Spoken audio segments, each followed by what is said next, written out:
आज तर जिरली भाऊ आमची. आलो होतो दिवा लावण्यासाठी आणि एवढा मोकार वल्ला आलो ना, विशेष नाही. नमस्कार भावांनो व त्यांच्या बहिणींनो, मी प्रसाद आणि आज आपण चाललेलो सकाळी बाबाला दवाखान्यामध्ये घेऊन.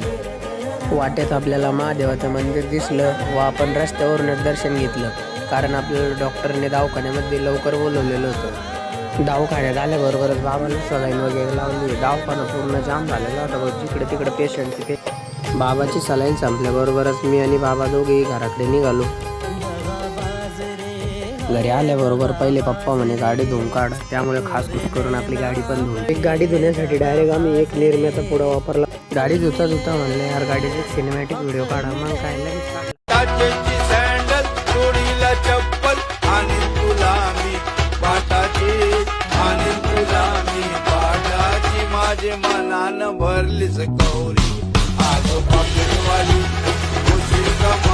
व्हिडिओ वगैरे काढला व आज होती दिवाळी, त्यामुळे आपण बाबूबाच्या वारामध्ये दिवा लावण्यासाठी आलो.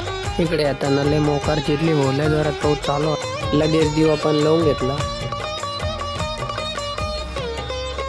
42च्या स्पीडला आपण लगेच तिथून निघून गेलो. भगवती माथ्यावर आल्यावर आपल्या भगवती आईला सुद्धा दिवा लावून घेतला.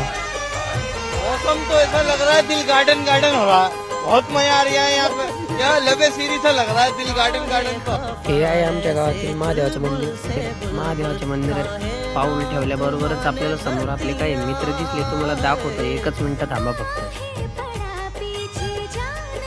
हे बघा भाऊ, ते आपले 2 दलिंदर मित्र माझ्याकडे पाहून लय जोरदार हसत होते. आपण पूर्ण वल्ला असल्यामुळे लगेच सुटकर्षला म्हणले या दिव्यात. त्याला म्हणलं भाऊ बाकीचं राहू दे, तेवढं पुण्य आपल्या वाटेल येऊ दे. लगेचच दिवे वगैरे पण लावून घेतले. लगेच दोघे भावांनी दर्शन पण घेऊन घेतले. भाऊ काहीतरी मागित होता, पण भावाने सांगितलं नाही आपल्याला काय मागितलं. मंदिरातून बाहेर आल्याबरोबर बघितलं तर बाहेर आपल्या गावातून आपली गँग येऊन उभी होती. त्यांना म्हणलं चाला भाऊ घरी, आता आम्ही जातो घरी, तुम्ही घरी लाईक अँड फॉलो करू.